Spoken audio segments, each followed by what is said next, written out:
Hello दोस्तों, तो आपका हमारे इस यूट्यूब चैनल में स्वागत है। तो आज का हमारा टॉपिक है सार्थक अंक। सार्थक अंक अंग्रेजी में बोलते हैं सिग्निफिकेंट फिगर। सार्थक अंक। तो आज हम इसी के बारे में देखेंगे क्या है इसमें। चलिए समझते हैं। चलिए मान लीजिए एक उदाहरण लेते हैं। मान लीजिए हम किसी छड़ की लंबाई को मीटर स्केल से मापते हैं। किससे? मीटर स्केल से मापते हैं। तो हमें उस छड़ की लंबाई कितनी प्राप्त होती है? 12.5 सेंटीमीटर प्राप्त होती है। ठीक है। तो अब यहाँ पर देखिए, उसको हम मीटर पैमाने से मापे हैं। तो यहाँ पर देखिए 12 अंक, जो 12 है वो उसमें कोई डाउट नहीं है, वो 12 पूरा पूरा है। ठीक है। लेकिन अब हमें संदेह यहाँ है कि 5 के बाद कौन सा अंक है, 4 है कि 3 है कि 2 है कि 1 है। तो इसके बाद हमें पता नहीं है। तो ये 5 क्या हो गया? हमारा संदिग्ध अंक। ये क्या हो गया? इसको हम क्या कहेंगे? निश्चित अंक बोलेंगे। और इसको बोलेंगे हम संदिग्ध। संदिग्ध अंक मतलब जिस पर संदेह हो। इसके आगे क्या हो? 5 4 हो, 5 3 हो, 5 2 हो, 5 1 हो, कोई भी संख्या हो सकता है। क्लियर हो गया? तो यहाँ पे 5 क्या है? हमारा संदिग्ध अंक है। अगर यहाँ पे मीटर स्केल से मापते हैं और आता है 15.2 आ रहा है, तो यहाँ पे संदिग्ध अंक कौन सा हो जाएगा? हमारा 2, क्योंकि 2 के बाद कौन सी संख्या आ रही है हमें पता ही नहीं है।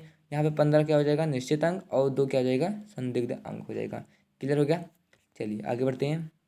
तो मापन तो सार्थक अंक क्या हो जाएगा? मापन में सम्मिलित सभी विश्वसनीय अंक या निश्चित अंक। विश्वसनीय अंक भी बोलते हैं इसको। विश्वसनीय अंक या निश्चित अंक। विश्वसनीय अंक या निश्चित अंक तथा संदिग्ध संदिग्ध अंक सार्थक अंक कहलाते हैं। संदिग्ध अंक सार्थक अंक कहलाते हैं। सार्थक अंक कहलाते हैं। क्लियर हो गया?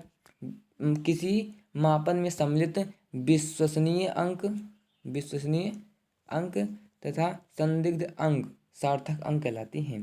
क्लियर हो गया? चलिए अगला टॉपिक आता है हमारा सार्थक अंक की गणना करने के नियम। कौन कौन से नियम हैं सार्थक अंक के गणना करने के लिए, कि कोई संख्या दी गई है उसमें कितने सार्थक अंक हैं। चलिए मान लीजिए पहला नियम। ठीक है। तो मान लीजिए कोई संख्या दी है 1 0 0 0 6। आपको संख्या दी गई है और इसमें से पूछे कि आपको इसमें कितने सार्थक अंक हैं। क्लियर? तो यहाँ पर देखिए नियम कहता है पहला कि 2 अशून्य अंक। यहाँ पर देखिए 1 और 6 क्या है? हमारा अशून्य अंक हैं, जो शून्य ना हो। किन्हीं 2 अशून्य अंकों के बीच समस्त अंक, जितने भी इसके बीच में अंक होंगे वो क्या कहलाएंगे? सार्थक अंक कहलाएंगे। तो कुल अंक कितने हो गए? 1 2 3 4 5 हो गए। तो कुल अंक हमारे कितना हो गए? तो 5 सार्थक अंक होंगे। क्लियर हो गया? इसी प्रकार दूसरा नियम क्या कहेगा हमारा?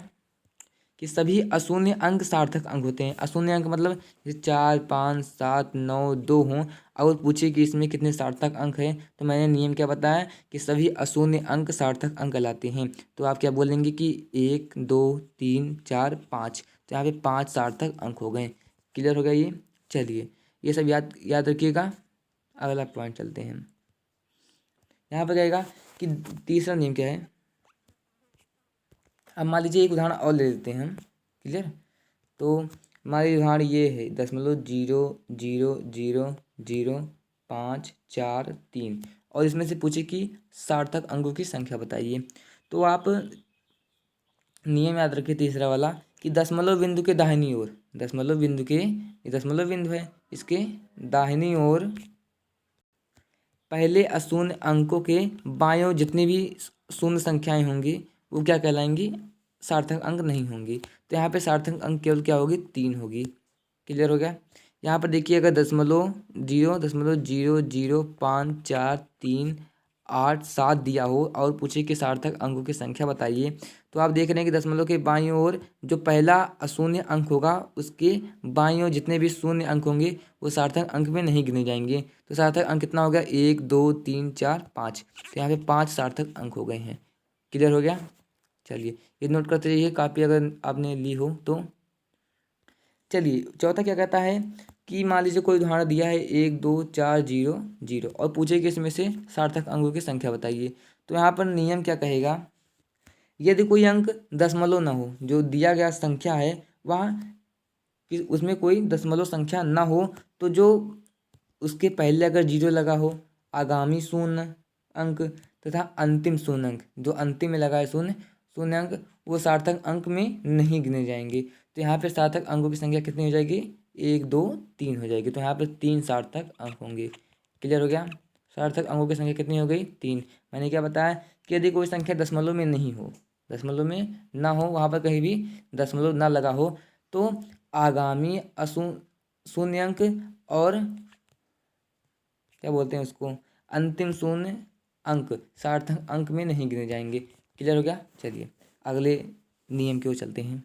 यहाँ पर मान लीजिए एक और उदाहरण दिया है, 5 समझने से पहले दिया है अगर 54.300 और पूछे कि इसमें भी शून्य सार्थक अंकों की संख्या बताइए। तो नियम कहता है कि यदि ऐसी संख्या दी गई हो जिसमें दशमलव बिंदु लगा हो, दशमलव बिंदु लगा हो और आगामी अशून्य अंक, तो जो आगामी अशून्य अंक हैं वो क्या कहलाएंगे, सार्थक अंक कहे जाएंगे। तो कितने सार्थक अंक हो जाएंगे हमारे, 5।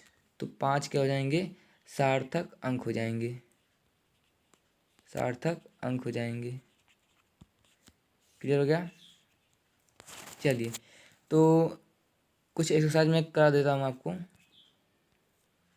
चलिए अब यहाँ पर देखिए 4 सवाल दिए गए हैं ABCD। तो इसमें पूछ रहा है कि सार्थक अंकों की संख्या बताइए। तो पहले में देखिए, तो मैंने आपको बताया था जो नियम था कि सभी अशून्य अंक क्या कहलाते हैं, सार्थक अंक। तो इसमें सार्थक अंकों की संख्या क्या हो जाएगी, 3 हो जाएगी। अब चलिए बी वाले पहुँचते हैं।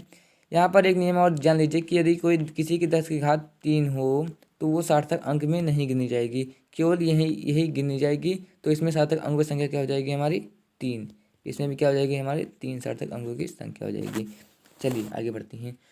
और उसके पहले तीसरा वाला सी वाला, तो इसमें क्या मैंने आपको बताया था कि यदि किसी संख्या में दशमलव लगा है तो दशमलव के दाईं ओर प्रथम अशून्य अंक के बाईं ओर के सभी जो अंक, जो शून्य अंक होंगे वो क्या कहलाएंगे, हमारे सार्थक अंक नहीं होंगे। क्लियर। तो यहाँ पर सार्थक अंकों की संख्या कितनी हो जाएगी, 2 हो जाएगी। उसी प्रकार डी में देखिए, डी में इसमें कितने हो जाएंगे, मैंने आपको बताया जो नियम था कि यदि किसी संख्या में दशमलव लगा है तो और उसके शून्य अंकों के बाद जितनी भी संख्या होंगी वो क्या कहलाएंगे, सार्थक अंक कहलाएंगे। तो यहाँ पर सार्थक अंकों की संख्या क्या हो जाएगी, 3 हो जाएगी। ठीक है। चलिए तो यहाँ पे एक और उदाहरण लेता हूँ मैं। चलिए क्वेश्चन हमारा है 0.07200। तो यहाँ पर देखिए दशमलव के बाद जो प्रथम शून्य अंक है उसके जो बाईं ओर जो भी शून्य संख्या होंगी वह सार्थक अंक नहीं होंगी, लेकिन उसके बाद जितने भी शून्य संख्या होंगे वो सार्थक अंक होंगे। तो इतने भी कितना होगा, इतना पूरा क्या जाएंगे, सार्थक अंक। तो यहाँ पर सार्थक अंकों की संख्या क्या हो जाएंगे, 4 हो जाएंगे। क्लियर हो गया। चलिए तो अगर आपको ये वीडियो अच्छी लगी हो तो वीडियो को शेयर कीजिए अपने क्लासमेट्स के साथ। तो चलिए आज के लिए बस इतना ही। और ये जो सार्थक अंक का टॉपिक था आपका समाप्त हो गया है।